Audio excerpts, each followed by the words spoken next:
pesquisadora do coletivo Diferenças e Alteridade na Educação, membro do grupo professora doutora Nelice Ribeiro, da Faculdade de Formação de Professores.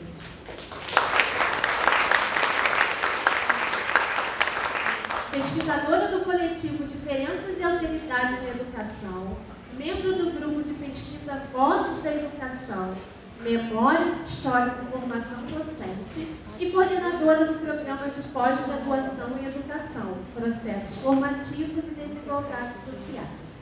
E agora agradecemos a presença dos nossos convidados, que muito nos honram, e quero convidar para compor a mesa a professora doutora Célia Linhares.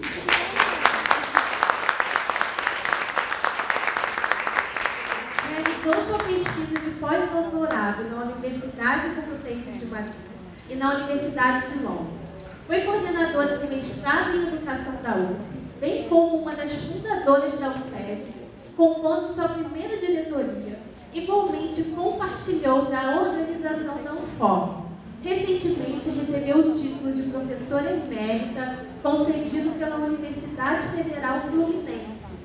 Continua atuando no programa de mestrado e doutorado em Educação da UF e no programa de mestrado em Educação da Rural. Como bolsista de produtividade do CNPq, vem pesquisando os movimentos instituintes numa conjunção entre políticas e artes na educação, potencializam as reinvenções das instituições de aprendizagem e ensino. E para compor a mesa, convidamos o nosso outro convidado, professor doutor Márcio Caetano.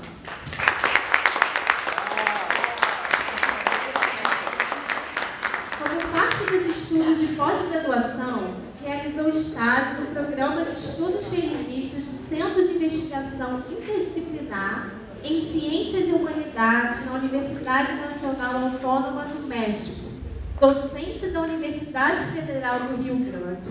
Orienta investigações desenvolvidas no programa de pós-graduação em Educação e em Educação em Ciências. Os seus temas de interesse e pesquisa são currículos e culturas, masculinidade, população lésbica, gay, bissexual, travesti e transexual, estudos decoloniais e subalternos e editor da revista Momento, Diálogos em Educação. E nesse momento eu passo a palavra para a nossa coordenadora da mesa, a professora Nelice Ribeiro. Obrigada. Bom dia a todos. É uma enorme alegria coordenar essa mesa no Círculo Vozes para comemorar a existência da professora Regina Leite Garcia, que foi minha orientadora de mestrado e doutorado na UF, junto com duas pessoas que compuseram coletivamente políticas, poética e resistência ao longo de suas vidas, Célia Linhares e Márcio Caetano. Assim, a pergunta pelo que pode a escola, pergunta pelo que pode uma escola é uma reverberação da pergunta o que pode um corpo, realizada por Spinoza e citada por Deleuze em sua obra Spinoza e o Problema da Expressão. Pergunta respondida por Spinoza da seguinte forma: a estrutura de um corpo é uma composição da sua relação. O que pode um corpo é a natureza e o limite de seu poder de ser afetado. Assim, o que pode uma escola é sempre um agenciamento coletivo de afetos, composições de sua relação. O que pode uma escola é a natureza e o limite do seu poder de ser afetado, pelo mínimo, pelo sensível, pela faísca, pelo contrapelo, pela possibilidade de nós pensar juntos entre nós. Exercício árduo que experimentei com Márcio Caetano desde que nos encontramos nos corredores da UF para transformarmos em orientando o doutorado de Regina. Márcio era um militante do movimento LGBT, morador de Belfort Roxo, professor de História formado aqui na FPB. Márcio é hoje, além de meu amigo, docente da Universidade Federal de Rio Grande do Sul. Politizar, poetizar, resistir. Exercício de tecer faíscas do encontro no corredor do 5º andar do programa de pós-graduação em Educação da UF, frequentando uma disciplina sobre escritas, na qual me aproximei da querida Célia Linhares. Benjamin, contrapelo, Freire, escrita mínima, desmoralizar os saberes oficiais, Chagall, resistir, fazer frente, estar nas frentes. Seria atenta e sensível ao presente, pesquisadora, filósofa, sensível, avó, mãe, irmã. Dou sorte de compor essa mesa com vocês. Politizar, poetizar, resistir. O que pode uma escola? Uma escola pode. Vou passar então a primeira abertura dessa conversa com o professor Márcio Caetano e depois a querida Célia Linares. Bom dia para todos.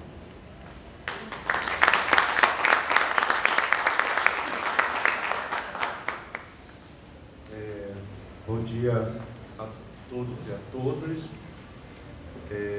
Agradecer muitíssimo o convite, a possibilidade de reencontrar pessoas que são extremamente importantes para a minha vida.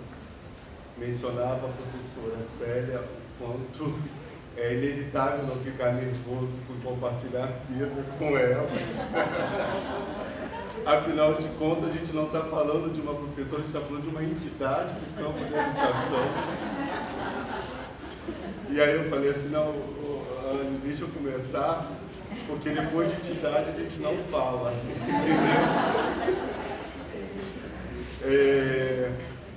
Como a Annalise acabou dizendo, que a colega esqueceu de dizer, que eu acho que é importantíssimo, que é o fato de eu ter feito graduação aqui, né?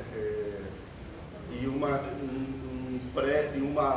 faculdade de formação de professores que está bem distinta do que ela é hoje. Comentava eu com Tereza, que foi e é uma pessoa extremamente importante na minha vida, ela sabe disso, de um ponto eu fiquei abismado de ver a quantidade de alterações que ocorreram desde quando eu saí daqui. Não, muito em função disso que eu trouxe meu guri que está ali sentadinho, que eu queria apresentá-lo à Faculdade de Formação de Professores, que foi aonde, de certa forma, o sonho meio que começou a se concretizar, né? Assim, ter saído de Belfort Roxo, e foi a primeira coisa que ele comentou quando desceu, porque ele nunca tinha vindo aqui. E aí ele chamou a atenção, mas você atravessava a ponte Rio-Niterói todos os dias? Não, não atravessava só a ponte Rio-Niterói todos os dias. Atravessava 5 municípios, né? E não é só a ponte Rio-Niterói, se fosse isso seria até muito fácil. Bem, falar da escola, para mim, não é um movimento muito fácil. E não é um movimento muito fácil considerando o meu locus de atuação, né, que são os estudos das políticas identitárias, mais especificamente gênero e sexualidade. Falo que não é um movimento muito fácil, porque correntemente a escola é profundamente adjetivada por pesquisadores e ativistas identitários, né? Ela acaba sendo sentenciada como LGBTfóbica, racista, sexista, classista e todos os istas que vocês possam imaginar. O que, de certa forma, eu não discordo. A escola também é isso, né? Mas ela não é só isso. E no geral, eu costumo acreditar que ela é muito mais além disso do que isso, né? E isso, muitas das vezes, me produz profundos ruídos os meus colegas e as minhas colegas pesquisadoras e pesquisadores do campo de estudo de gênero e sexualidade. Porque, efetivamente, não vejo a escola somente como racista, sexista, como LGBTfóbica, etc, etc, etc. Então, na tentativa de não arrumar briga com ninguém, porque sei que poderia ter aqui alguns dos meus colegas dos estudos identitários, seguir um outro caminho, mas claro, sem deixar de trazer aquilo que é o lugar do meu conforto, que é o debate em torno das categorias identitárias, né? Então, A minha ideia com vocês hoje, eu dividi mais ou menos a minha fala em 3 momentos. No primeiro momento, eu quero conversar um pouco sobre as polarizações políticas que estamos vivendo no Brasil, sobretudo a partir de 2013, né? Mas não quer dizer que ela nasce em 2013, e seu desdobramento nas redes sociais, né? Que isso, de certa forma, inaugura uma outra pegada, inclusive do ponto de vista dos movimentos sociais identitários. No segundo momento, eu quero conversar um pouco também sobre as investidas conservadoras e neoliberais contra os avanços das políticas afirmativas e cidadãs voltadas às populações de mulheres, negras, indígenas e LGBT. E, por último, pensar um pouco como é que isso vai se desdobrar no campo das políticas públicas de educação, que é aonde, de certa forma, eu venho trabalhando lá na Universidade Federal do Rio Grande, e, logicamente, o meu apoio incondicional à escola pública, né? É um pouco por aí que eu quero navegar com vocês. Bem, indiscutivelmente, queremos um Brasil melhor, queremos ter segurança, emprego, saúde, educação e viver com nossas crenças de acordo com os nossos valores. Esse desejo nos une e, creio, são defendidos por grande parte da sociedade brasileira. Pelo menos eu preciso acreditar nisso, né? Contudo, quando verificamos os meios para alcançar esses objetivos, é possível observar que eles fragmentam a população. Inúmeras pessoas defendem que seja fundamental a ampliação e garantia de direitos para segmentos sociais específicos que foram alijados do nosso modelo de cidadania liberal. Para outros, o maior rigor penal daria conta de conter as desigualdades e violências LGBTfóbicas, racistas, sexistas, que, individualmente ou interseccionadas, esses marcadores de diferença, né, produzem genocídio daquelas pessoas, sobretudo as mais pobres. E o que aconteceu em Paraisópolis é um exemplo disso, né? Existem aquelas que defendem que seja preciso debater as temáticas cidadania, gênero, raça, sexualidade e direitos humanos na escola. Entretanto, para outros, essas temáticas devem ser conversadas no interior da família mononuclear, sem a mediação do Estado. Não obstante, ainda existem aquelas pessoas que defendem que o retorno aos valores religiosos judaico-cristãos daria a solução para a violência a que estamos submetidos no Brasil. Os grupos ainda não acabam, tem outros, vários outros, né? Em outro grupo, ainda temos os que defendem que o respeito à Constituição seria a única forma de garantir a pluralidade de crenças e posições sociais em nossa sociedade. Para essas pessoas, a Constituição garante que somos todos iguais, no masculino, é importante frisar isso, e que nossas crenças e estilos de vida são igualmente válidas. Este debate de posições está sendo travado em um momento no qual as informações são viralizadas por meio das redes sociais e instrumentos de busca. Elas se disseminam em velocidades impensáveis e se reproduzem com total segurança nos tablets, notebooks e celulares. Para quem está em sala de aula sabe que a gente disputa o tempo todo aí com os celulares, né? É inevitável, você está dando aula e o aluno está lá se conectando, sabendo do que está acontecendo por meio do WhatsApp, Facebook. Então, está numa velocidade enorme essas informações. A força e a forma com que são divulgadas as informações tornam difíceis, inclusive para pessoas com maior experiência, a identificação de mentiras, calúnias e difamações. Elas são constantemente reiteradas e assumem estatuto de verdade, mesmo quando o que informam são absolutamente insustentáveis. Nessa batalha de informações que circulam aí nas redes sociais e que o tempo todo a gente fica em dúvida se é verdade ou se é mentira, mesmo quando nos parece absurdo, a gente fica aí na dúvida. Nesta batalha, os movimentos sociais de direitos humanos e civis de mulheres populações indígenas, negras e LGBTI, por exemplo, têm se visto acosados pela crescente ascensão das forças conservadoras e fundamentalistas, que têm usado a linguagem cyber para desqualificar suas reivindicações. Não satisfeitas, as forças reacionárias disputam o legislativo e apregoam inúmeros projetos de lei proibindo e punindo qualquer tentativa de discussão sobre a cidadania negra, indígena, feminina e ou feminista e, sobretudo, LGBT, nos serviços públicos de saúde, educação e etc. A mais recente, provavelmente vocês estão sabendo, do canal que foi inaugurado pelo Ministério da Educação, junto com o Ministério da Família e das Mulheres e Direitos Humanos, que é um canal de denúncia de professores que, porventura, estejam, segundo os valores lá do governo federal, ideologizando a prática pedagógica. A mais recente expressão cunhada pelos conservadores e fundamentalistas são os projetos liderados pelo movimento Escola Sem Partido. Todos aqui, todos provavelmente ouviram sobre isso.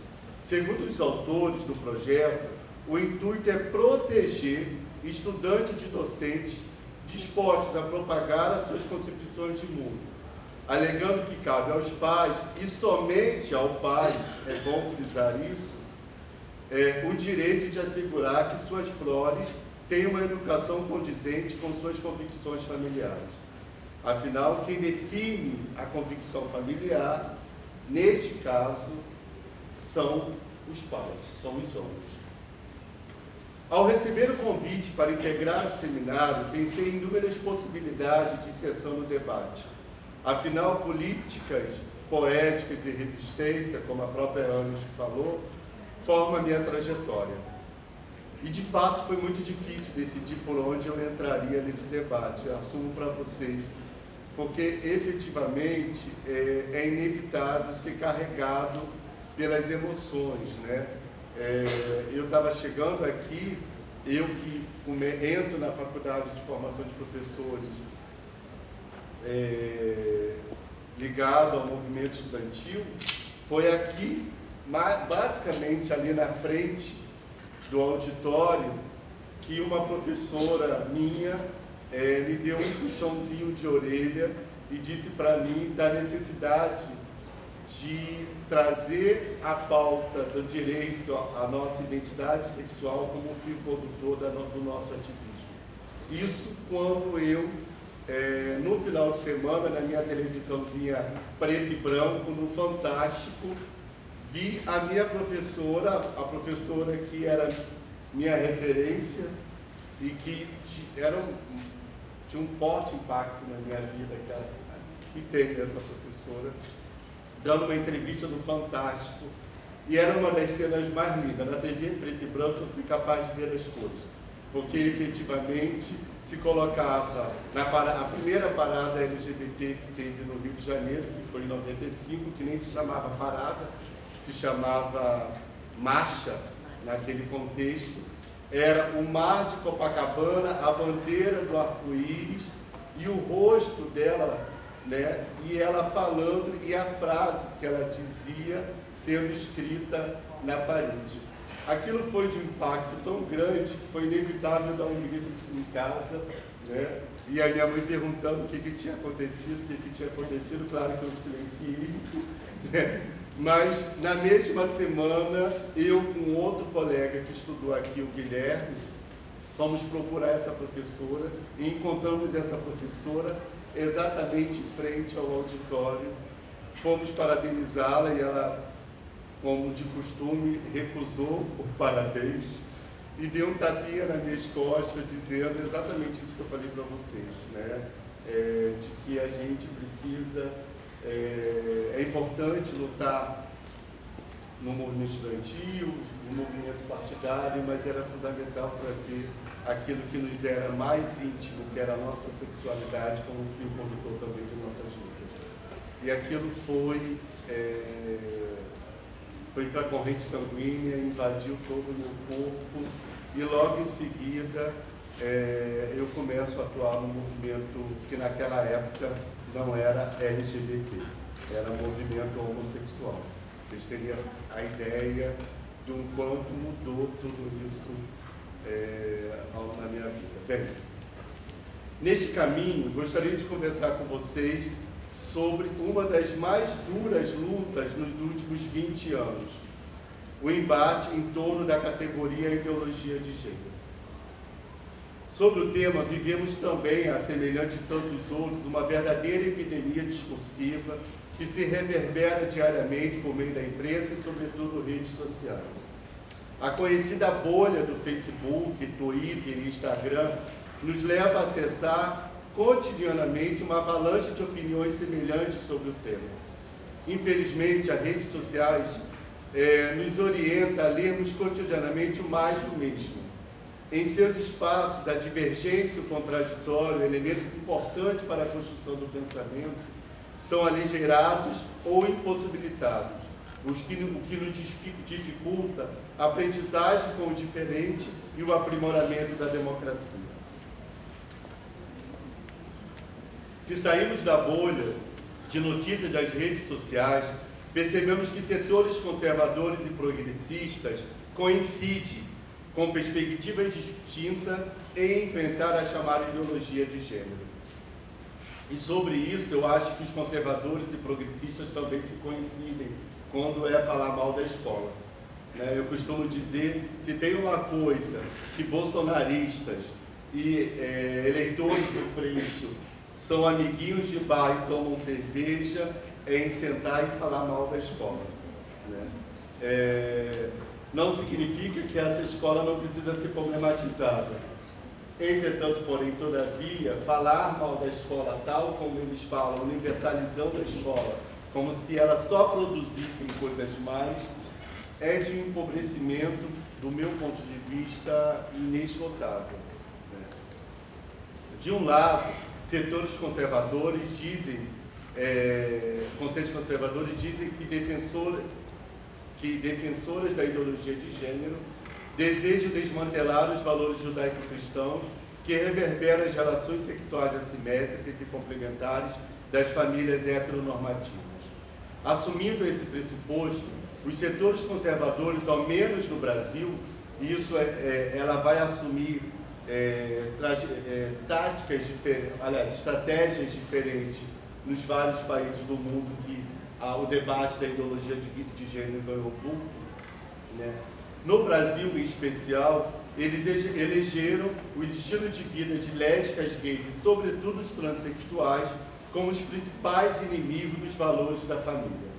É importante destacar que, quando a gente está falando família aqui, nós estamos falando de um modelo família heteronormativo que é o mais próximo possível. Quem é mais velho aqui conhece a propaganda do Cleibon, da família Margarina, que é um pouco aquele modelo de família que é o que é apregoado por essa galera. De outro lado, os progressistas denunciam que não existe ideologia de gênero, à medida que são bem objetivas as diferenças produzidas com e a partir de gênero.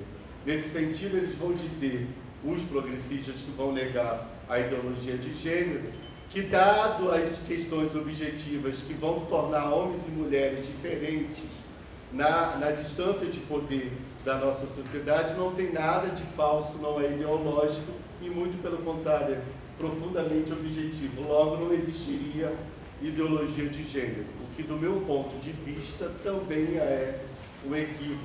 Ideologia de gênero existe, não é o que nós defendemos, mas é um conceito produzido pelos conservadores, sobretudo os setores judaicos cristãos. Ao verificar os discursos hegemônicos progressistas e conservadores acerca do tema, eles não me parecem opostos. Ambos reconhecem a existência das diferenças sexuais. De um lado, os conservadores marcam enfaticamente a natureza e seu caráter divino e imutável para argumentar que feministas e, sobretudo, LGBTs, por meio da ideologia de gênero, querem dizer que sujeitos não nascem homens e mulheres e que, portanto, podem recorrer a trajetórias diferentes daquelas pré-definidas pelas instituições. Não é à toa que Simone de Beauvoir e Butler viraram inimigas número 1 desses setores conservadores, né? Aquela famosa frase da Simone de Beauvoir foi ressuscitada aí o tempo todo: não se nasce mulher, torna-se uma, né? Isso foi repetido constantemente na perspectiva de dizer, olha, estão negando que homens e mulheres podem vir a se tornar alguma coisa no futuro que não homens e mulheres, né? E aí, nesse caminho, as feministas e o movimento LGBT assumiram aí o caráter de inimigos, né? De outro lado, os setores progressistas parecem definir suas estratégias de enfrentamento respondendo às provocações de conservadores. A interlocução é direta e se retroalimenta, né? Eu costumo dizer que, na mesma linha que foi inventado o Bolsonaro, também foi inventado o Jean Willis, né? Ou seja, ambos me parecem se retroalimentaram desse embate e, nesse sentido, os setores progressistas priorizaram responder os conservadores ao dialogar e disputar com a sociedade, né? Disputar a sociedade. E eu falo isso por estar no movimento social, eu não estou falando de alguém que está fora do movimento social, né? Porque muita gente fala, não está no movimento social, está na academia. Não, eu sou um daqueles sujeitos que, a partir do movimento social, vou disputar a academia, né? Se estrategicamente o discurso da ideologia de gênero utilizam a natureza para dizer que homens e mulheres são opostos e que esse binarismo é fundamental para o equilíbrio da família, e é importante dizer que o equilíbrio da família, dessa família heteronormativa, se constitui a partir do binarismo, e não é de um binarismo complementar, simétrico, mas é complementar assimétrico. É importante que mulheres e homens estejam de modo desigual na condição da família. Nós ainda não conseguimos traduzir, né, para a sociedade a forma como as relações de gênero assimétricas e complementares produzem violências cotidianas. Não é à toa que os índices de feminicídio, de violência contra as mulheres, contra as crianças, têm crescido enormemente, muito em função, talvez aí, não estou dizendo que ele nunca tenha existido, né? Talvez isso é uma questão que precisa ser investigada, porque afinal de contas também agora, dadas as lutas das mulheres, foi criada uma série de instrumentos de denúncia, mas sem sombra de dúvida nos salta aos olhos o fato de que a cada 6 minutos uma mulher é agredida nesse país, uma mulher é assassinada por dia nesse país. Não é qualquer coisa. Isso me parece um dado que é extremamente comprometedor para um país que se diz democrático e que se diz, ao se dizer democrático, que promove cidadania por meio dessas políticas. Então, me parece que a gente não está vivendo numa democracia quando várias mulheres são assassinadas em decorrência dessa constituição assimétrica e complementar das relações familiares, e nesse bojo não só as mulheres, a população LGBT e a população negra também. Bem, particularmente, corroboro em parte com as feministas que entendem que o alvo, novamente, é atacar a emancipação das mulheres. O que diferencia os tempos atuais com os de outrora é que os conservadores não vão ao núcleo das questões. Eles comem pela beirada. Como? Ao invés de atacar a emancipação das mulheres, e me parece, eu lá no Rio Grande do Sul, que tem várias jurisprudências extremamente avançadas do ponto de vista dos direitos da população LGBT, inclusive, quando comparado a vários outros estados, é onde origina-se esse debate. Eu costumo dizer que é mais fácil nós termos um presidente gay no Brasil do que efetivamente destituirmos a lógica androcêntrica ou mesmo alcançar a emancipação das mulheres no nosso país. E isso não é à toa, porque efetivamente a organização social, a lógica do capital, né, a lógica colonial que opera na forma como se constitui o Brasil e toda a América Hispânica, o sistema capitalista global, sem sombra de dúvida, é a partir da sujeição da mulher.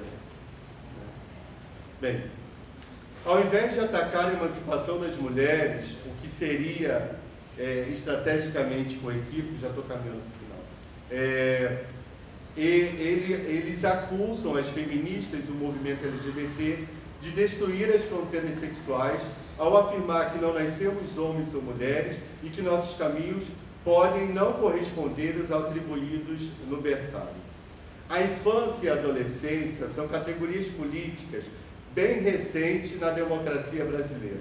Vale lembrar que entre as décadas de 80 e 90, 3 fatores irão alterar significativamente o modo como o Estado e a sociedade irão operar essas categorias. Sem sombra de dúvida, a Constituição de 88 e a universalização do acesso à escola pública, né, à educação pública, é um desses elementos. O ECA, na década de 90, é outro desses elementos e para nós, a LDB. Né? Eu me lembro que quando a LDB foi votada, eu era estudante de História nessa faculdade e era do Centro Acadêmico de História e produzíamos uma série de debates, logicamente, criticando Darcy Ribeiro, né, por ter, de certa forma, se oposto ao projeto popular da LDB, que estava tramitando no Congresso Nacional, e aí eu já vou correndo, né, e que, infelizmente, em uma articulação, isso me lembra até o antigo senador lá de Roraima, o STF tudo, esqueci o nome do Romero Juncá.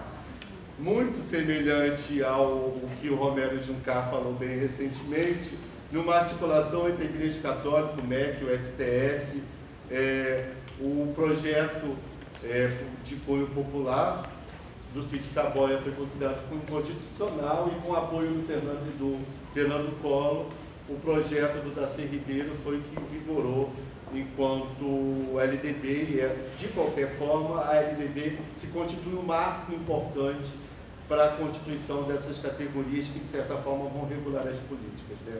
A categoria infância e adolescência.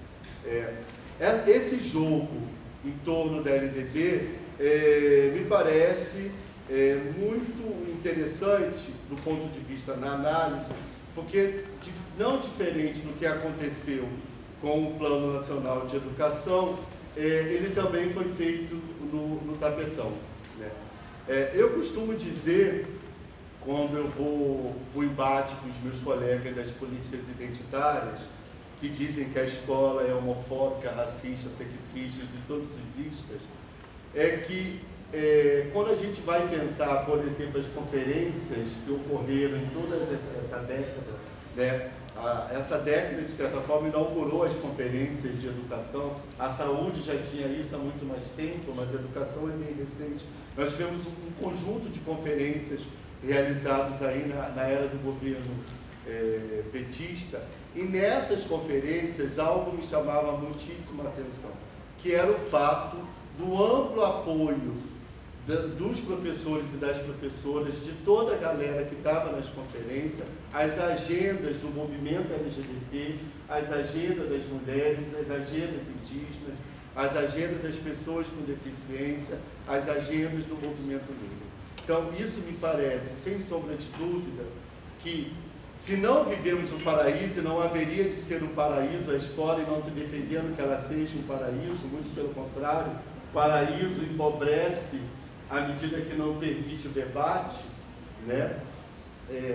Me parece que nós temos muito apoio na escola, né? E essas conferências, de certa forma, sinalizaram sinalizaram isso. Bem, infelizmente, estamos longe de construir uma educação que esteja regulada o regime de colaboração e a construção do Sistema Nacional de Educação. Isso é um sonho, não é um sonho que se inaugura agora. Anísio Teixeira já tinha esse sonho, né? E ainda estamos muito longe de construirmos, de fato, um Sistema Nacional de Educação. E toda essa discussão, atrelada às medidas autoritárias do governo com a reforma do ensino médio, a Base Nacional Curricular Comum, as avaliações nacionais criadas pelo governo FHC e consolidadas no governo Lula, Dilma, Temer e agora Bolsonaro, passam a revelia de nossas pautas. Não podemos discutir uma agenda política de enfrentamento aos setores reacionários se não trazemos a agenda de defesa da educação pública, de seus e suas profissionais e, sobretudo, dos nossos sindicatos. Me parece que os nossos sindicatos vêm sendo esquecidos das nossas agendas quando estamos aí debatendo as políticas de identidade, né? A ampliação do direito da população negra, da população LGBT, de mulheres e indígenas. Quando pensamos os planos decenais, como eu havia dito, de educação, ao invés de fazermos uma ampla discussão sobre a democratização, qualidade e financiamento da educação pública, muitos de nós, nessa lógica de polarização, adotamos o discurso dos conservadores. Reduzimos os planos nacionais, os planos decenais de educação ao debate sobre gênero e sexualidade na escola. Quem acompanhou o debate dos planos decenais viu isso muito latente, né? Eu, particularmente, digo isso de forma muito entristecida, que de fato a educação nunca foi uma pauta nacional, né? Nunca discutimos nacionalmente com a sociedade o que queremos da educação. Mas não há de se negar que os planos nacionais, os planos decenais de educação produziram um debate acalorado na sociedade. As câmaras de vereadores e assembleias legislativas lotaram em várias cidades. Na minha cidade, né, foi um exemplo disso. A minha cidade tem 220 mil, aliás, a cidade onde moro hoje tem em torno de 220 mil habitantes, e todo o plano municipal de educação estava lá lotado, e a meta do plano era discutir se incluía ou não incluía o debate de gênero e sexualidade. Não discutimos em nenhum momento a questão do financiamento, os parâmetros de qualidade, né, a democratização do acesso, e me parece que esse debate, inclusive, foi retroalimentado por nós dos movimentos sociais, né? A gente desfocou o tema central do plano, né? Bem, no Brasil, desviar nossa atenção tem sido a tática recorrente das forças reacionárias. Depois do discurso de anticorrupção contribuir ao processo de golpe de Dilma, a aliança entre os partidos políticos neoliberais e fundamentalistas religiosos partiram para intensificar a guerra cultural contra nós. É necessário criar distorções e mudar de assunto, porque a política econômica neoliberal e as reformas são impopulares.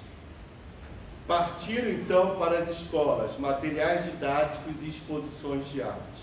Redobraram a atenção às pautas moralistas e criaram, muitas vezes, com nossa participação, uma série de factóides, né, que tinham como eixo central esconder o núcleo que eram as políticas, né? Eu me lembro que na época do Cunha, né, do Eduardo Cunha, deputado carioca, no movimento social falava, gente, o cara está logicamente direcionando as turbinas dele contra o movimento LGBT para cobertar as redes de corrupções que ele estava envolvido, né? E com isso não chamaram a atenção para a sociedade, para aquilo que de certa forma está lá sendo discutido nos corredores do Congresso Nacional. Propagadores da chamada ideologia de gênero elegeram estratégias semelhantes de enfrentamento aos movimentos feministas, negros, indígenas e LGBTs. Ainda que o discurso que orientou o ataque conservador seja o mesmo, particularmente não vi no episódio dos planos decenais uma unidade na luta dos movimentos LGBTs, negros, indígenas e feministas. As agendas prioritárias pareciam não se encontrar. Talvez a ausência dessa unicidade nesses movimentos sociais em torno dos planos de educação, eles ocorreram, talvez a ausência disso, ocorreu por conta da hegemonia androcêntrica e branca que ainda nos governa. E com isso a dificuldade feminista e negra de estabelecer o diálogo. Como muitos sabem, a criação da SECADI, que é uma secretaria que foi, é um nome enorme, era a Secretaria de Diversidade, Alfabetização, Inclusão. Essa secretaria no MEC, que foi criada em 2004, no mesmo ano que o governo federal lança o programa Brasil Sem Homofobia, que foi um marco central para as políticas de formação continuada de enfrentamento ao sexismo e à LGBTfobia na escola. Vale destacar que essa secretaria foi extinta agora no governo Bolsonaro, né? Como eu havia dito, essa secretaria ela foi fundamental nas políticas de formação continuada de enfrentamento à LGBTfobia e à igualdade de gênero e raça, né? Infelizmente, não sabemos o alcance dessas ações e tampouco seu desdobramento nas escolas em que docentes e equipes diretivas foram formadas, né? Entretanto, ainda que não saibamos o desdobramento dessas formações na escola, e é sobre isso que eu gostaria de fazer um convite a vocês a pensarem, eu estive professor de educação básica até o ano de 2010, né? E quando estive lá, eu caminhava no entredito, não negava e nem assumia a minha identidade gay, né? Era aquela coisa que rolava pelos corredores. Eu sentia na escola que ainda não tinha condições de cotidianamente viver a minha identidade. E percebam, essa realidade ela não era vivida só na escola.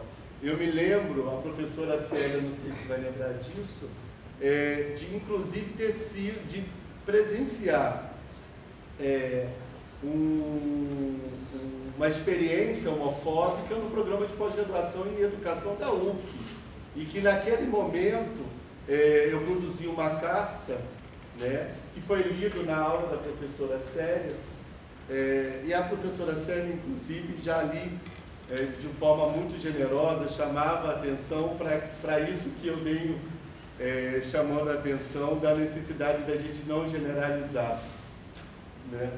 E ela dizia, olha, houve homofobia, sem sombra de dúvida houve, mas não dá para se dizer que o programa era homofóbico. E aí, inclusive, depois ela me convidou para publicar esse artigo, né? Bem, para vocês terem uma ideia, naquele contexto, vivíamos no interdito, né? Passado alguns anos, e bem poucos anos, ao caminhar pela escola, e eu caminho muito pela escola, é a partir da escola que eu olho para o mundo, a escola é o lugar onde eu me retroalimento, né?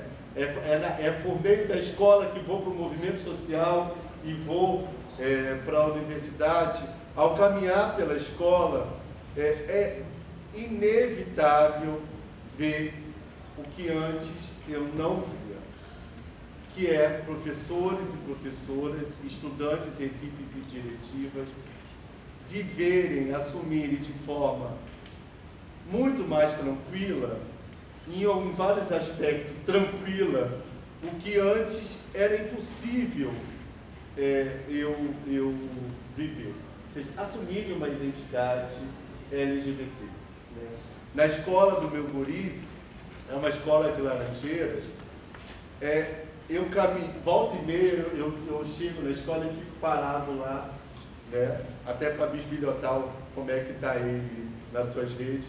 Não adianta que eu não consigo me desvencilhar de se olhar para o norte, porque tem que olhar o que está acontecendo, sobretudo quando se trata de filho.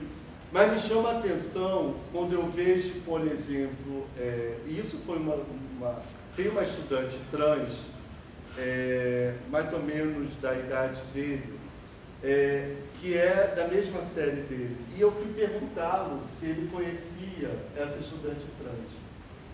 E ele disse que não conhecia estudante trans. O que eu tiro disso? A identidade trans dela não importa. Ela vive cotidianamente naquele espaço. Ela é estudante, né? E ponto. Ela vive cotidianamente naquele espaço. Isso era inconcebível na escola que eu estudei. Né? Pro bem e pro mal, não é? Isso, pro mal. Era inconcebível, sabe? Então, assim, não é à toa que quando a gente vai conversar sobre a escola com a galera da minha época, as narrativas, até porque as perguntas sempre giram em torno disso, né? É sempre falar das coisas ruins que lá passaram, né? Se a gente mudar o foco, vai ver que não é só coisas ruins que passamos por lá. Inclusive, as coisas ruins foram bem poucas, quando comparadas às coisas significativas que lá passamos. Bem, para terminar mesmo, para concluir, digo que como nos enfrentamentos às políticas curriculares reguladoras do Estado, as escolas são lugares imaginativos, em que se reúnem diversos discursos culturais e coexistem espaços onde se abre a possibilidade de romper os significados, refazer os interesses, buscar ideias e criar inconformidades e possibilidades. No momento em que o verbo pensar parece estar cada vez mais vazio de significado e que a reflexão crítica, favorecida pela intensa disputa em torno da verdade, nos leva a inúmeros sentidos sobre a escola, talvez seja urgente deter-nos sobre a dimensão política do pensar com as escolas para nós pesquisadores e ativistas sociais. Bem, era um pouco isso que eu queria falar com vocês. Obrigado. Bom dia a todos e eu quero agradecer essa oportunidade que me trouxe até aqui, esse convite.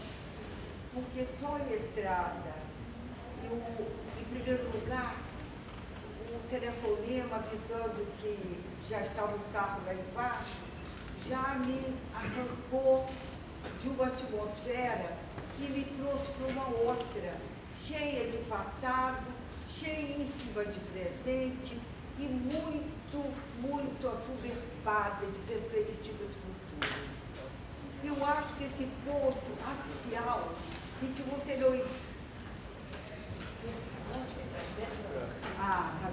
que não embarca no passado para ficar asfixiada, mas que vive um presente rico, que transborda para frente, é algo muito fecundo, muito auspicioso. Quero particularmente agradecer a essa receptividade dos alunos, dos professores e dos ex-orientandos meus. Acho que isso é um revigorante fantástico.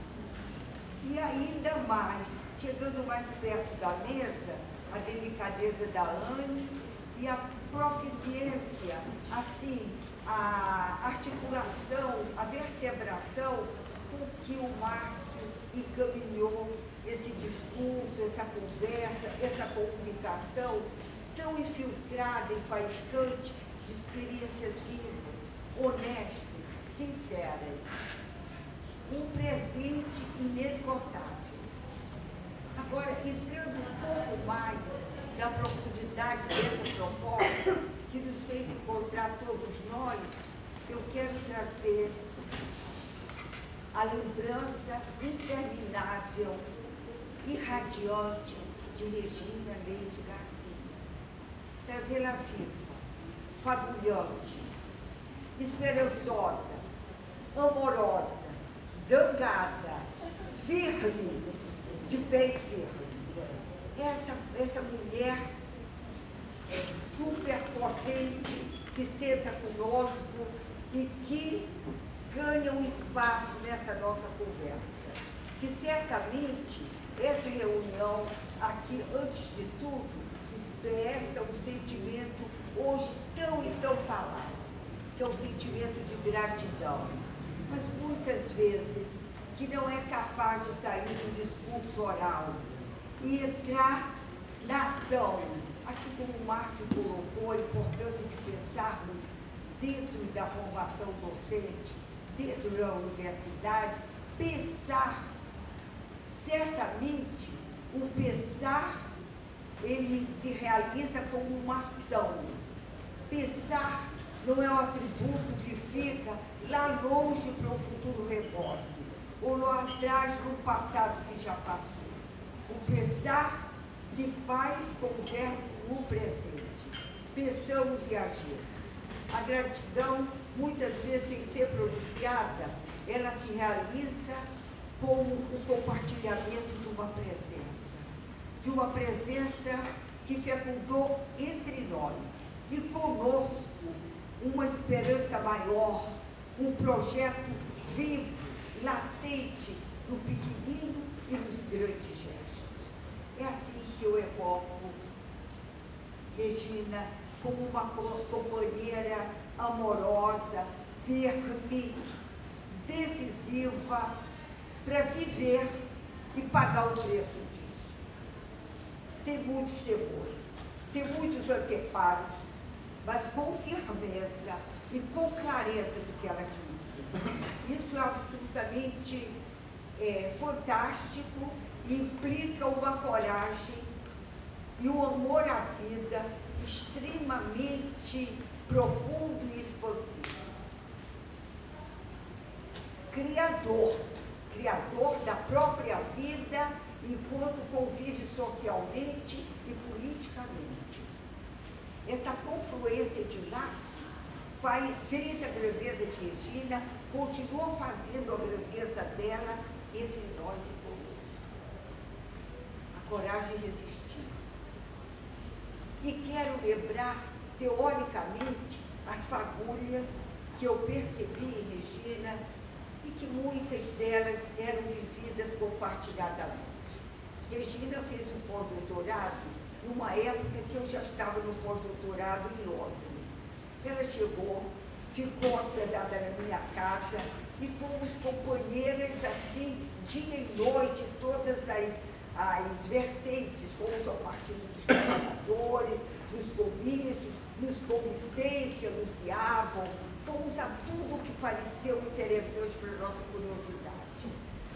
Discussões, comitês científicos, de pesquisa, não tínhamos horários explícitos, horário de 40 horas.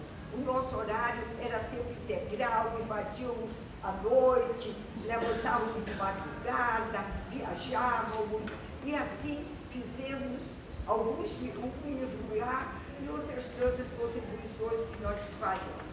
Um livro interessante pela Cortez, que eu gostaria de lembrar, é Dilemas do século XX. Acho que é um livro que tem uma série de reflexões interessantes e que nós convivemos com Chomsky, com Michael Apple, com alguns professores ingleses, com alguns professores portugueses, e vai lá uma série de professores com os quais nós convivemos e transitamos. Coisas feitas com imensa alegria, com maiores sonhos e com uma animação incrível própria de Regina. Basta lembrar, cada qual de nós sabe um detalhe da vida particular, e não é sopa a vida para ninguém. Mas como, por exemplo, ela sabia conviver com a partida do filho dela, filho único. Nunca foi uma mulher lamurienta. Olha viva, porque na nossa civilização se mostra sempre a dor, as lágrimas, o sangue, e se promete um paraíso fechado, pronto, com papel de seda e fita de cetim. E agora, olhar isso desdobrado no cotidiano de espinhos e não cair soterrada. Outra coisa, assim, da personalidade dela, era conviver com as concordâncias e discordâncias, com veemência, manter a posição dela, mas também não carregar ódio. Isso não é fácil. Eu acho que uma das marcas de nossa civilização, vai ver que são muito graves e palpitam no problema da LGBT, palpitam nos problemas de nossa ancestralidade, que é colhida e lapidada de uma maneira pouco crítica, pouco dialógica, palpita em muitas questões no colonialismo que subsiste, no racismo que aumenta e se amplia. Basta ver o quanto de nossa renda nacional vai para 1% da população e vai decrescendo a ponto da miséria tá alta, quase que a metade da população, ou um pouco mais, estão na margem da miséria. E os que vivem com 140 por dia também está da ordem crescente percentualmente, comprovado pelas estatísticas. 140 por dia não, por mês. Então, a situação é absolutamente avassaladora. Mas em tudo isso está sustentado por um colonialismo, por um tipo de racismo que subsiste, porque também está dentro de nós.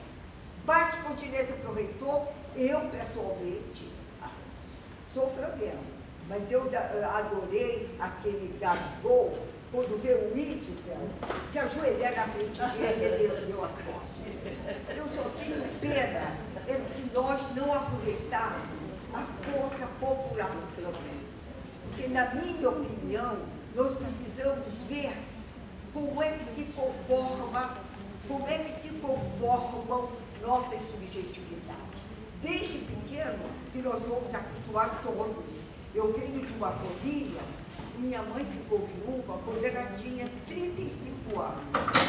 Eu, quando ela tinha acabado de completar na semana anterior, 9 anos. Imigramos, como nós somos do Maranhão,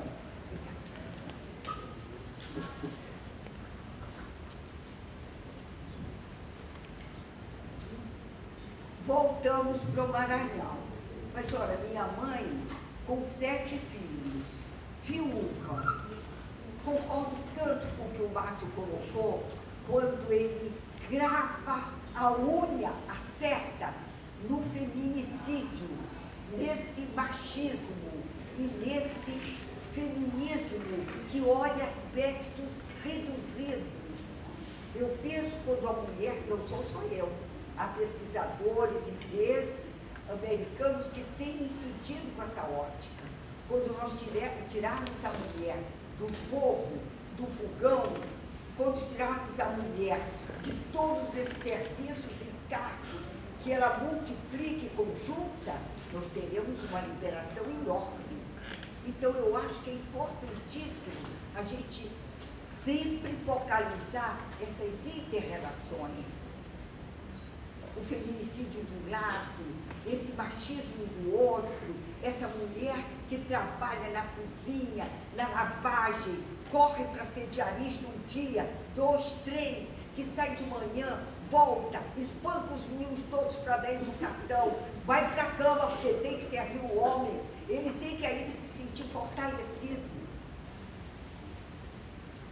O racismo, na minha opinião também, nós conseguimos, felizmente, fazer um avanço, pelo menos na nossa cultura letrada, do que é a contravenção que nós temos, a contraposição, o preconceito contra os negros. Há uma série de pesquisas, uma série de posições, uma série de instituições que lutam nessa direção. A LGBT, nesses 10 anos, como o Márcio colocou, ganhou um espaço. Claro, isso não quer dizer que a maioria da sociedade não esteja mergulhada, não só aqui no Brasil. A coisa mais complicada que isso é mundial. Os países assim de regime endurecido, é gay, tá, morre. Nós sabemos de tudo isso. E temos que ver como esses diferentes preconceitos se alimentam e se fortalecem. E para soltar esses nós cegos, é preciso que a gente se dê a mão. Esse é o meu entendimento.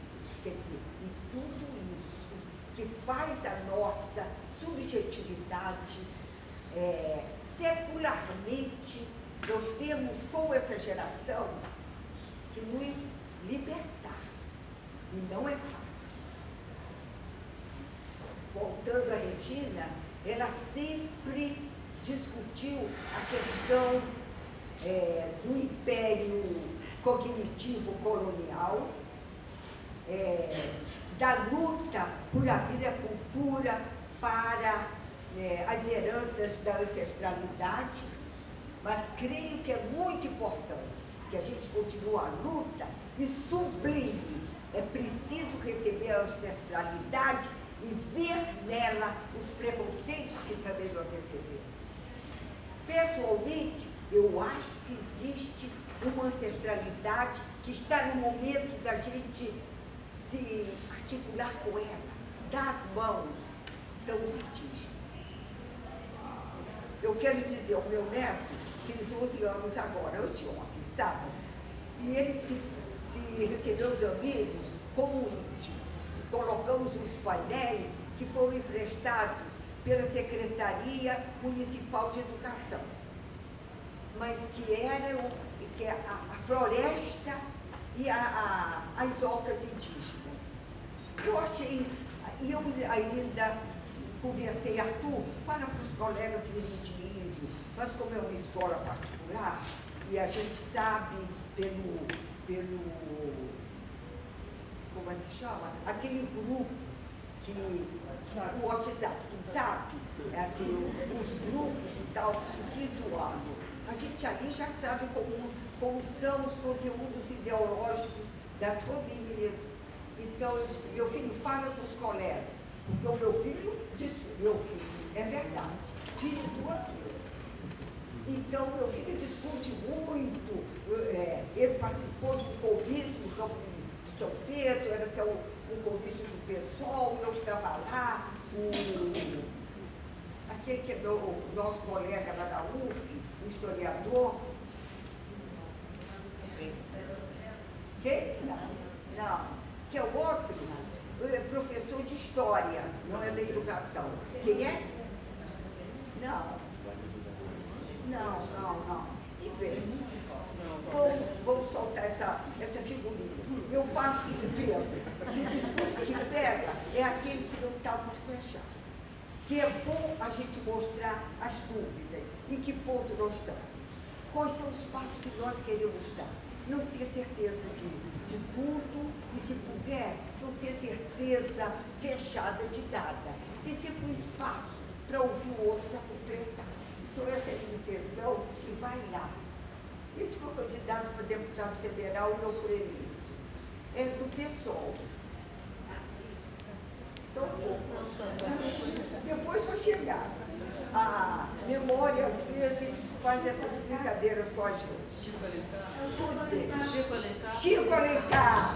Bom, mas aí o Arthur, todo mundo falando, e ele passou o microfone também. Você quer falar, sério? Eu disse, eu não sei, ainda não. E o Arthur disse, eu quero. Pegou o microfone e disse, olha, sabe o que eu acho mesmo? Eu acho que nós temos que defender as árvores do Campo de São Pedro. Tem muita árvore que está sendo cortada. Você não quer fazer uma passeada comigo? Ele já estava convidando essa receita. Mas muito engraçado. Ele, satisfeita com a decisão dele de discutir e se apropriar um discurso. Ele viu que a política política dele era ambientalista. Mas, infelizmente, meu coleguinha foi tímido. Mas o Arthur fez lá o movimento dos índios e cantou Sou Tupã, sou Tabajara, Eu quero também contar dessa linha que a gente se entrelaça também com as pessoas, que eu, quando eu era muito nova, tinha acabado de me formar, eu me formei em pedagogia inicialmente, na Universidade do Maranhão, e naquele tempo, vejam bem, nos anos 60, e no final dos 50, uma força revolucionária no Brasil era a Igreja Católica. Jeque, Joque, Juque, então, Luiz Fernando viu alguma coisa dessa? Jeque, Joque, Juque eram frentes de ação. E eu era da Juque, meu marido também. Naquele tempo ele era radialista, da Faculdade de Direito, coisas e outras. Então, eu tinha casado, estava até com o bebezinho no colo, na praia, quando chegou um amigo meu e do meu marido, e disse assim, olha, agora eu estou no governo Sarney, mas quero dizer, Sarney naquele tempo no Maranhão era já ditadura, anos 60, entre 65 e 68. Nesse período, vocês se lembram? Vocês não se lembram, mas é bom. Havia uma esperança enorme. Teoricamente, o que o marxismo nos ensinava? Que a linha histórica de evolução era irreversível, que a gente poderia apostar, não fosse enfraquecer historicamente, a história estava dando prenúncios de um lado. Do outro lado, esse movimento de despertar, o que era Juque, quem lembra disso? Aquele movimento de adentramento no campo, no setor rural, por movimentos de cultura. Além disso, o Vietnã, a luta dos Vietcongs, vitoriosa, gente, contra os Estados Unidos. Você não pode imaginar o que foi isso? Então, isso comprovava que, teoricamente, nós estudávamos. Eu dava filosofia da educação na universidade, por várias circunstâncias históricas, faltava professor lá, era uma escola de nível superior, particular,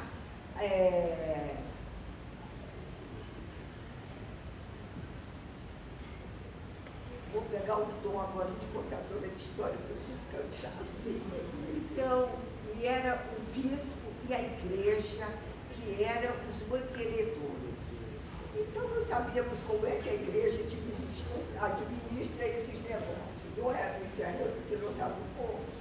Os professores eram mal pagos. Saía um, não tinha quem substituísse. E aí fizeram uma seleção, viram que eu tinha notas muito altas e me chamaram para ser professora. Então, eu como professora da universidade, tive muitas oportunidades assim, de me aproximar dos alunos, foi um período muito bom. E quando eu vi a situação do Maranhão, vinha com aquelas oligarquias sempre, grupos fechadíssimos, pequenos. Quando chegou o Sarney, imagina, com todo o pedigree dele, mas ele era da categoria maranhense de letras. Era um intelectual, tororó, prometeu uma democracia. Chamou esse amigo meu, que era da JUC também, ele já advogado, professor, Célia, você aceita trabalhar na minha assessoria? Quando eu fui, assessoria da Secretaria de Educação. E aí, conversando com ele, o que você acha, Célia? Todas as escolas públicas eram pouquíssimas, as de São Luís tinham um nível de excelência. Agora, não havia escola proposta. Então, eu falei, tem duas coisas que eu acho urgentes. Uma escola que atenda esse povão que nunca foi escola, e outra, restituir para o Maranhão um vigor, uma vitalidade que vem de muito muito antes, por que a gente não vai às tábuas indígenas? Então, isso foi muito legal. E teria muitas histórias para contar.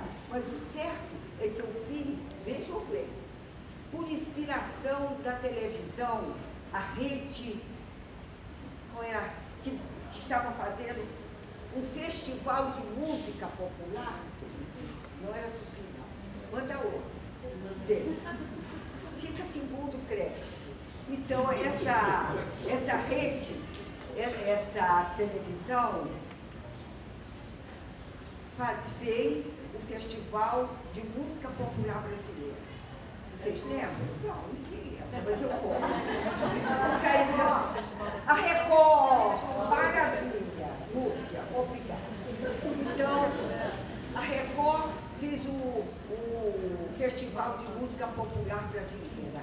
Caetano Veloso, toda essa turma, Geraldo Vandré, o Caetano, alegria, alegria, o Geraldo Vandré com a música dele, e eu disse para o Cabral, Cabral, nós vamos fazer um diálogo, eu acho que tinha uns 25, 26 anos, vamos fazer um diálogo interescolar, e os melhores, coisa que eu vi na televisão no Maranhão, e os melhores, eu vou fazer uma equipe da universidade, com o professor de antropologia, que é gente boa, um de filosofia e outro de história.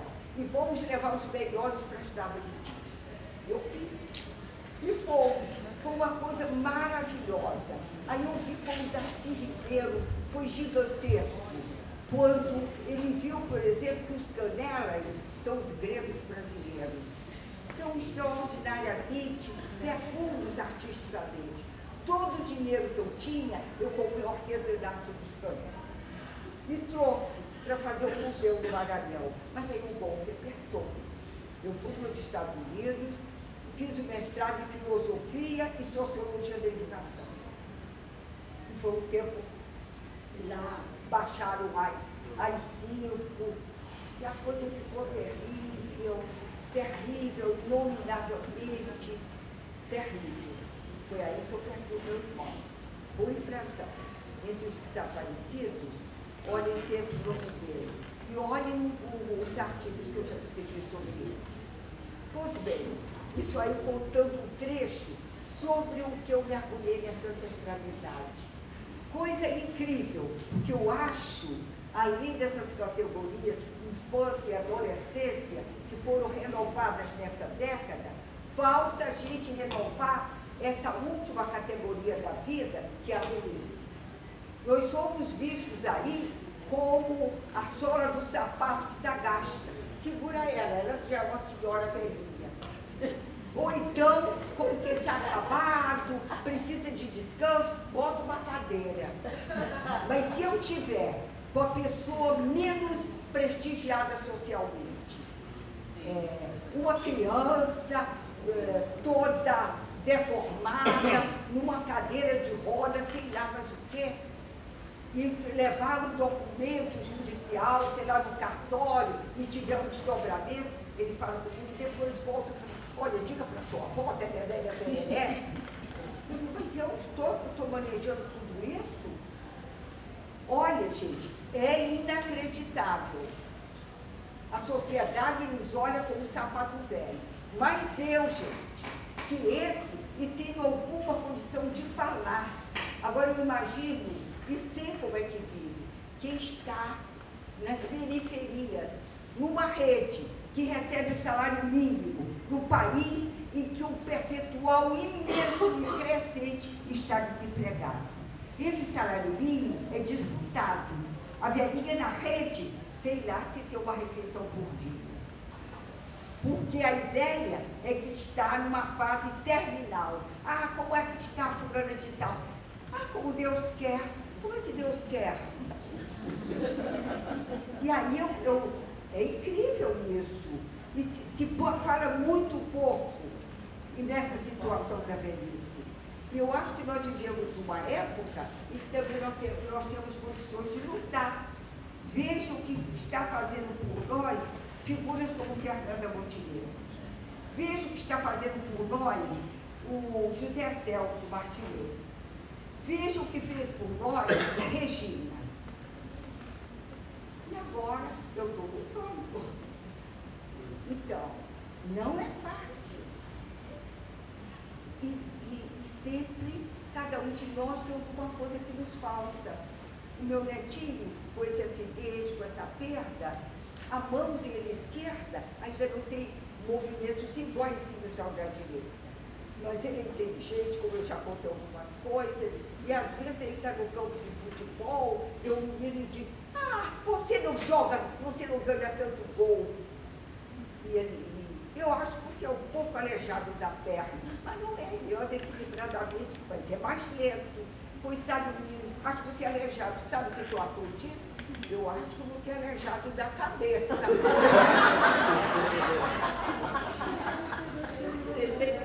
Você é um exibido, porque, bem, esse é outro.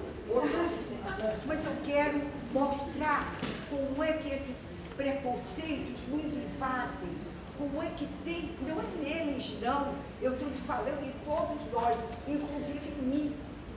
Como é difícil, circunstância, que eu boto o raio-x e tremo. Essas subjetividades que precisam ser trabalhadas. Essa história de professor e estudante, eu acho incrível como os professores pensam que tem a verdade. Pessoalmente, eu acho tremendo o Dom Batista. E acho que se eu tive alguma capacidade de repercutir, talvez tenha sido que eu sempre mostrei que eu tenho medo. Eu sempre mostrei que eu sou incompleta. Eu sempre mostrei que eu estou com a mão fria, vazia. Eu também tenho medo. Então, eu acho que conversar sobre Regina é conversar sobre essa coragem que ela teve e conversar sobre esse império cognitivo contra o qual ela se contrapôs e se pôs. É pensar o que falta fazer, no que ela fez, mas o que nós precisamos fazer. E remontando tudo isso, penso que essa rearticulação corajosa dos movimentos sociais, acho que essa revitalização inovadora, instituinte, para usar uma palavra que me é cara. Certo. E sobre a qual também eu tenho uma notícia interessante. Aqui no sistema educacional de Niterói, a professora, que nunca foi minha aluna, ela leu um texto meu. Vejam bem, ela até me convidou para eu ir falar, mas a época não era bem-vinda para eu aceitar o convite. Mas ela, com os textos, implementou um movimento na secretaria e as escolas fizeram, cada qual da sua maneira, um projeto instituinte, que é, segundo ela, a tradução dela, é um projeto que é próximo da minha, que trabalha subjetividades políticas e conjugação dos movimentos políticos sociais, históricos.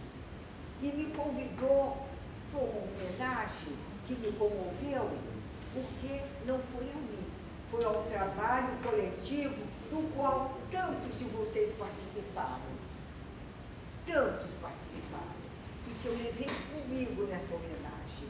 E lá reencontrei estudantes e vi algo fenomenal.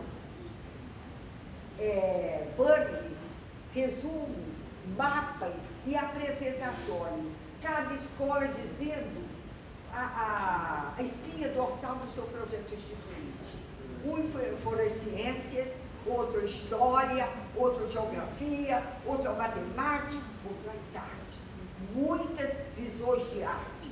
E os meninos foram cantar, dançar e expressar o que foi para eles os movimentos instituintes. Eu penso que Regina ia gostar de conversar durante muito tempo conosco sobre esses movimentos instituintes. Mas agora vamos encerrar. Agradeço tanto vocês terem me escutado com atenção. Eu tenho tido vocês para compartilhar essa saudade e essa presença de Regina e essas despedidas que não acabam, porque se presentificam a cada momento. Muito obrigada e muitas flores nos nossos caminhos. Tchau. Eu gosto bastante de citar, às vezes quando a gente lê tanto, ouve tanto, escreve tanto, ele tem um livro que se chama Experiência em Soledade, que ele pergunta para ele se ainda tem coisas que valem a pena ser ditas. Né? E ele disse, ainda tem coisas que valem a pena ser ditas. Quais coisas valem a pena ser ditas? Aquela que só você pode dizer. Então, acho que é isso. Só nós, cada um de nós, na nossa singularidade, mas também ciente de que essa singularidade se compõe só pelo coletivo, podemos dizer sobre a Regina, sobre o movimento, sobre a formação, sobre a resistência, sobre poéticas, sobre a política. E ampliar agora também para os companheiros e companheiras que firme e forte ficaram aqui nos ouvindo. ¿Eh? Muy buenos días. Lo poco que he escuchado y he entendido, porque yo hablo castellano, es que nosotros, no sé acá cómo será, en el Perú se ha quitado el curso de filosofía de la currícula. La filosofía nos hace pensar, reaccionar a estos problemas que tenemos, no creo solo en el Perú, pienso que es en toda América, ¿no? Toda América Latina.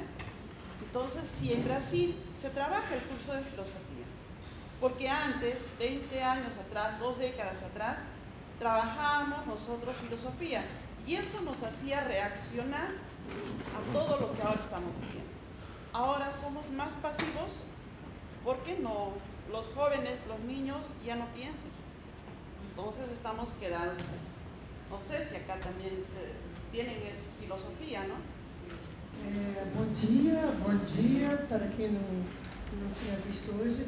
Eu quero fazer uma pergunta, eu quero saudar esta mesa maravilhosa, né? E ao mesmo tempo dizer o quanto essa mesa, o que essa mesa me provocou neste momento no meu coração. Que falar sobre Regina é falar sobre nós. É isso. É falar sobre nós. Sobre o que nós temos vivido nessas últimas décadas, nessas duas décadas e companhia. Né? E enquanto a gente tem lutado, né? E quando desafios que a gente está aqui pela frente. Viu, Célia? Te ouvir, eu fiquei me perguntando o tempo todo. E você dizia, o que Regina nos ensinou? O que Célia nos ensina? O que Márcio nos ensina? O que Anne nos ensina? O que as nossas histórias estão nos ensinando? É como esse trabalho com a questão filosófica não seria importantíssimo para essa produção do pensamento, pensar como gesto de transformação. Né?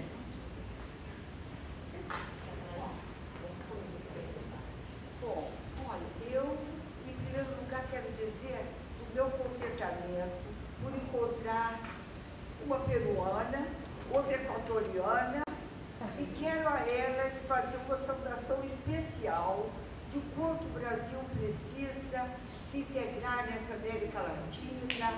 E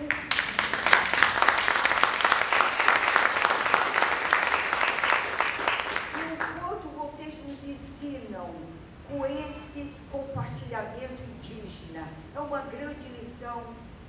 Eu sei o que há de... Assim, eu também trabalhei com os indígenas, até eu e Regina, no Amazonas.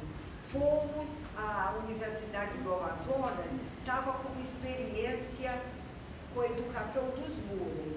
Vocês sabem que na ditadura, com essa transamazônica, ficaram soterradas mini florestas, exemplares de árvores que só aqui existiam, bulemarques pediu uma licença especial e levou 2 caminhões e pegou muitas mudas, mas ele confessou que ele não pôde trazer todas as excepcionalidades que o Brasil tinha. O quanto nós perdemos de exemplares vivos de nossas matas, mas não só das matas. Quantas tribos indígenas têm sido dizimadas desde a conquista e a colonização. E acho que com os indígenas, eu revisei agora um pouco de história do Brasil com o Arthur. O Arthur é o meu mestre. Então, como foram as capitanias hereditárias, por que não deram certo? Porque os indígenas não se conformavam, mandavam brasa, resistiam, morriam. Outra coisa que eu revivi, lendo com o Arthur, é como a fé tem sido usada para submissão. Estamos tendo um repeteco, fé para submissão. Quantos indígenas produziram da descoberta do ouro e do lastreamento do ouro para ir para a coroa? Quem viu o filme sobre um desmonte do Morro Castelo? É preciso lembrar disso. Por isso que eu digo, combater a pirâmide, o império cognitivista é mais do que certo, mas combatê-lo de forma emancipatória, crítica, porque quantos de nós nos submetemos? E os indígenas enfrentaram, morreram, foram dizimados, o que fizeram com eles na Amazônia.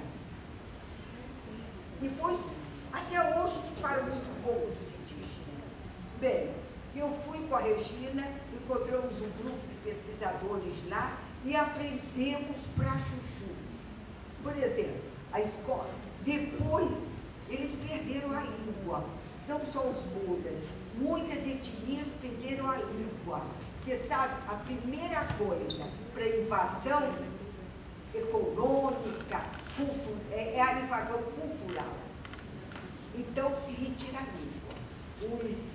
Os escravizados no Brasil, já que no porto, eram separados, quando não separados da viagem, que era morticida. Chegavam enfraquecidos e mãe não ficava perto de filho. Uma etnia longe da outra. As etnias indígenas também foram separadas. Os muros estavam reduzidos a quase nada. Quando vinha o recenseamento indígena, eu não sei se os indígenas não sabiam, porque já não eram. A raça não é o que está na pele. A cultura é que identifica se nós somos isso ou aquilo. Bom, eu acho que atualmente é difícil raça pura, cultura pura. Todos nós somos miscigenados, mas hierarquizamos o que nós queremos aparecer e o que nós rejeitamos. Rejeitamos dar as mãos. E esse é o nosso tempo, é o nosso desafio. Pois bem, lá com os mudas eu aprendi coisas interessantíssimas. Para a gente ir até a tábua indígena, a gente tinha que atravessar os rios lá indomáveis, mas mais das vezes são planos.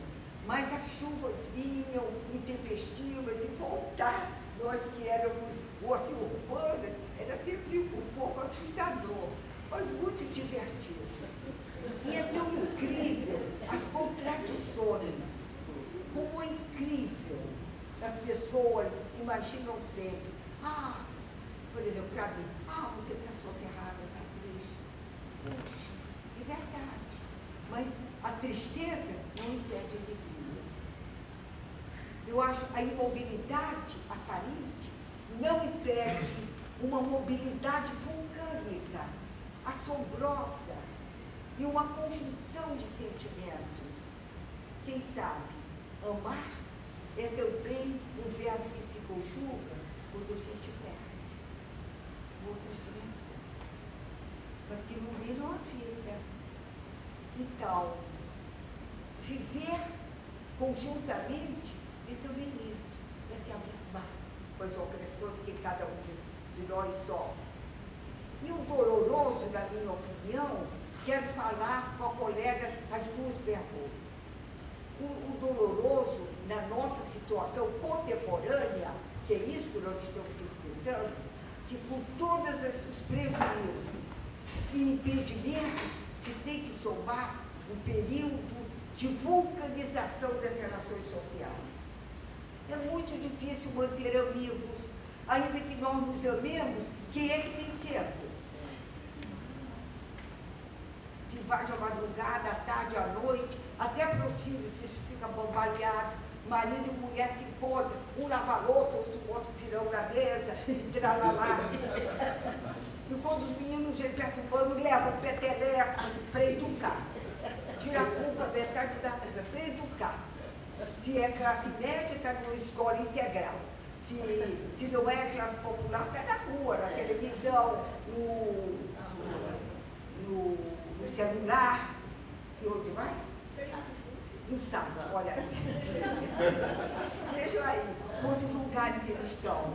Mas os pais, olha, eu vou vender meu emprego, já sabe, tororó, vai faltar feijão aqui em casa. Porque tudo mais está faltando. A carne agora já era fantasmática. Agora, embarcar para os Estados Unidos. E adjacências. E o déficit fiscal arranca-se de todo mundo, mata metade com arma ou com fome, e vamos, o Brasil vai para a OCDE. Vai? Bom, e será que nos interessa esse preço? O que nos interessa? Saldar o déficit fiscal? A que preço? O morte de pobres. Isso também, como para nós nos libertarmos, precisamos dessas inter-relações. As inter-relações da morte estão feitas. Pois bem, mas lembrando a filosofia está sob combate. Filosofia, sociologia, educação, está sob um combate ferrenho. Mas, pessoalmente, eu acho que nunca foi tão atual.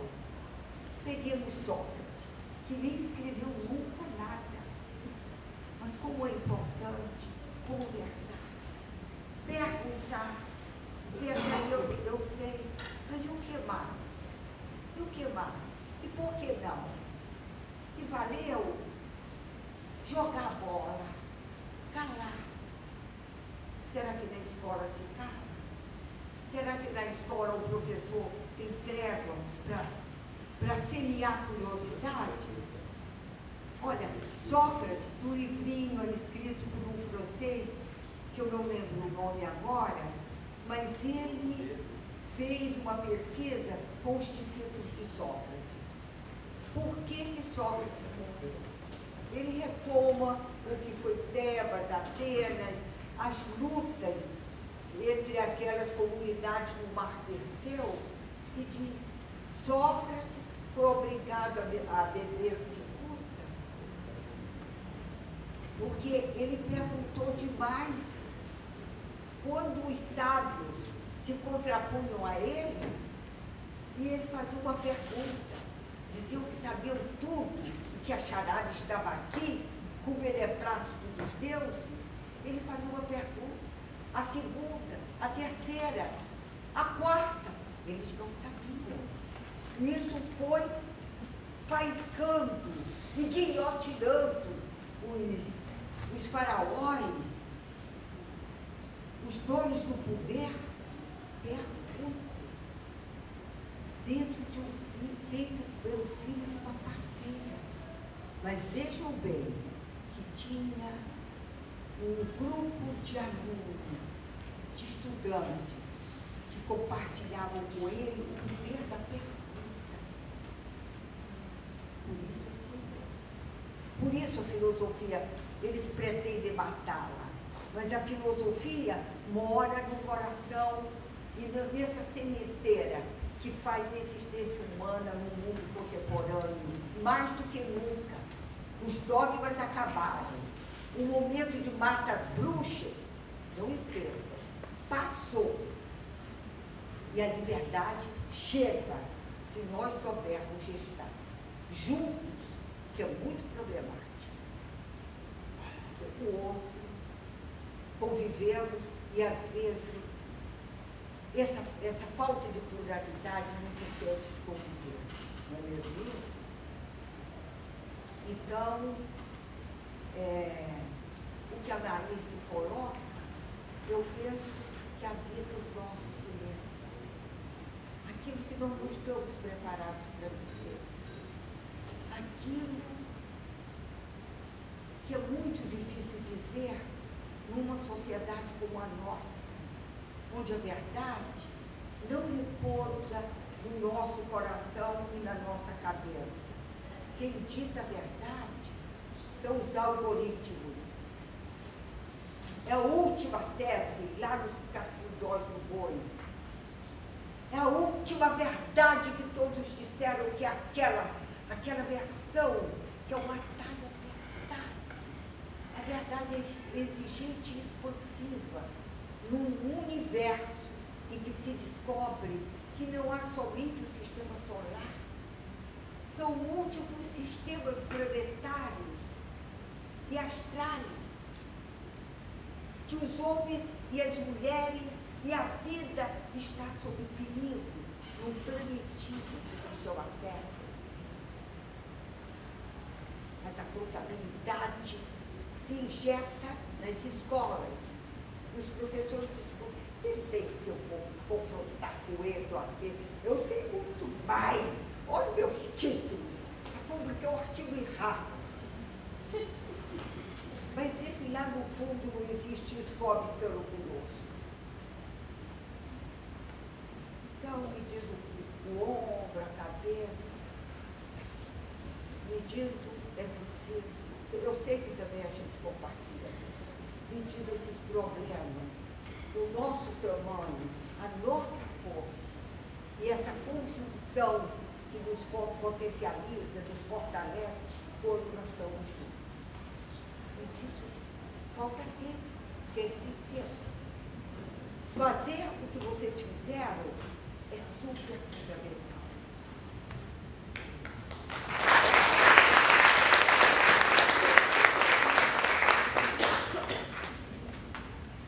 Entenderam que eu falei que era uma entidade, né? Eu não sei. Mas agradeço a gentileza, porque você quer ter uma outra coisa. A Regina dizia, a Regina usava alguns jargões com a gente, né? Volta e meia ela soltava uns jargões ou dizia umas frases meio impactantes que acabavam virando jargões para nós, pelo menos para mim. E aí ela certa vez disse para mim que seria muito chato se a idade só nos trouxesse rugas. A idade também traz experiência. Então, desse lugar da experiência, que a senhora é uma entidade, não tem como negar isso, né? Ou seja, tem toda uma bagagem que a torna imprescindível para nós. Bem, a pergunta que você fez, ela é de uma complexidade enorme, inclusive poderíamos pensar que ela está envolvida dentro de uma economia global, né? Ou pelo menos a forma como a América Latina se coloca dentro dessa economia global, aonde o pensar assume uma dimensão distinta de outros lugares que se colocam como a centralidade do capitalismo, né? Então, não é uma coisa tão simples de ser pensada, mas é algo que está na ordem do dia, né? Debatermos qual é a importância do pensar dentro das nossas ações políticas, né? Quando eu vejo, por exemplo, eu que estou ligado aos movimentos sociais desde muito tempo, quando eu ingresso no movimento social, você não entrava no movimento social sem as formações proporcionadas pelo movimento social, né? Eu não li Marx na universidade, né? Eu fui ler Marx no movimento social, assim como vários dos clássicos que a gente, no geral, eu acho que nem lê mais, mas líamos nas formações na universidade, esses eu li no movimento social. E o que eu tenho visto hoje é que essa formação, que era imprescindível outrora, ela não assume mais um caráter central. E eu acho que uma das evidências mais claras sobre isso é a polarização que a gente vem vivendo em torno, por exemplo, aí eu vou trazer um tema, eu acho que pode ser polêmico, que é a história do lugar de fala, né? A ausência de formação, do meu ponto de vista, resulta da gente entender o lugar de fala da forma como a gente está entendendo. Não se estabelece redes de solidariedade, não se estabelece contratos de enfrentamento de unicidade, como é o caso que eu falei dos planos decenais de educação. Não se definiu uma agenda dos movimentos sociais e não se definiu uma agenda porque efetivamente estávamos aí cada um do seu lado. Enquanto isso, não discutíamos qual era o núcleo da educação, que era política de financiamento, qualidade da educação, democratização. Então, me parece que essa está na ordem do dia, né? E quando eu vejo, por exemplo, os suscetíveis golpes que nós vivemos na América Latina, né, e estamos vivendo na América Latina, me sinaliza um pouco mais do lugar que a centralidade do capital quer colocar a América Latina, sobretudo, que não era o lugar do pensar. E a escola assume uma tarefa importante dentro desse processo, porque não é só a filosofia que está sendo combatida, né? A história está sendo combatida, a sociologia está sendo combatida, né? As relações, ou seja, tudo isso está no núcleo do debate, do esvaziamento, da tentativa de esvaziar. E aí, claro que a gente sabe que o currículo se faz na escola, mas não dá para se negar a força, né, das políticas, a força do Estado, e a prova disso são as avaliações. Eu discutia com o pessoal do movimento social que não adiantava a gente gastar a nossa energia com as formações continuadas quando a gente não disputava as avaliações nacionais. Porque a gente discutia com os professores e professoras, olha, tem que ter debate da 10.639, que é da história da cultura, história e cultura afro-brasileira, que depois virou 11.645, que acrescentou a indígena na afro-brasileira. Não adianta a gente brigar, disputar com o professor e a professora para debater isso na escola, quando as avaliações nacionais, o que vão ser cobrados da prova e que vai ranquear a escola, que vai definir quanto que ela vai receber.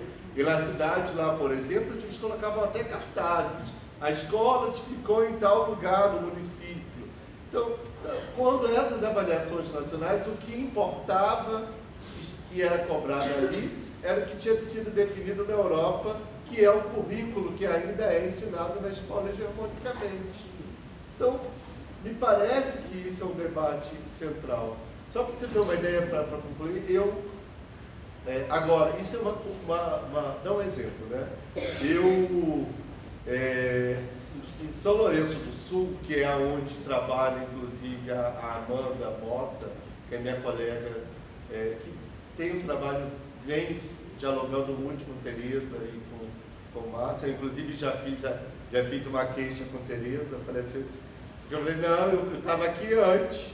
Como é que para falar contigo eu preciso de mediação de Amanda? Brincadeira. A Amanda é muito querida. Onde trabalha a Amanda lá, que é do nosso grupo de pesquisa, o Norte do Sul, na cidade de São Lourenço do Sul foi aprovado, mesmo sendo inconstitucional, e todos os políticos sabem que é inconstitucional, foi aprovado a escola sem partido, né?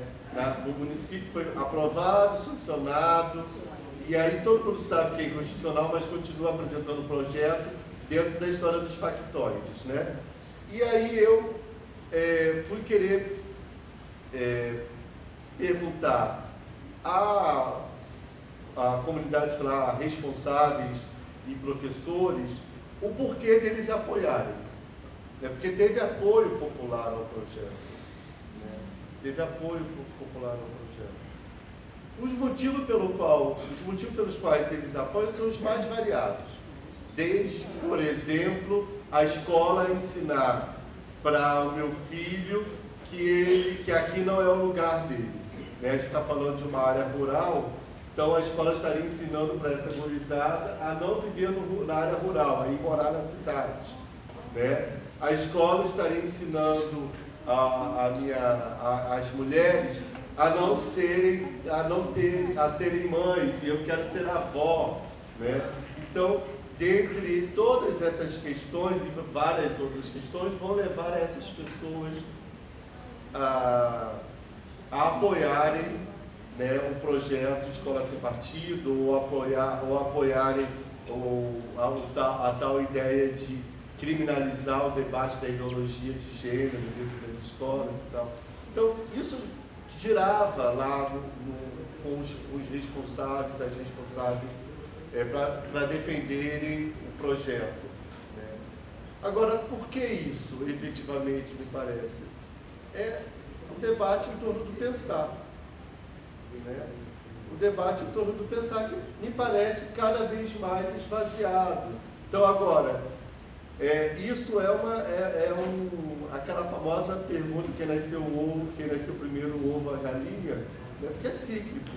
É um conjunto de fatores que vão, de certa forma, se reunir, do meu ponto de vista, e vão esvaziar o sentido político, estão esvaziando os sentidos políticos, os sentidos políticos do pensar, sobretudo para nós na América Latina. E quando se tenta, como se fez na Bolívia, né, quando se tenta mudar a ordem disso, o que faz é o golpe. Como viveu na Bolívia, como vivemos no Brasil, e por aí outras experiências, e esperamos que a Argentina possa nos recontaminar a todos da América Latina e a gente possa dar essa reviravolta dentro desse processo de esvaziamento político que estamos vivenciando.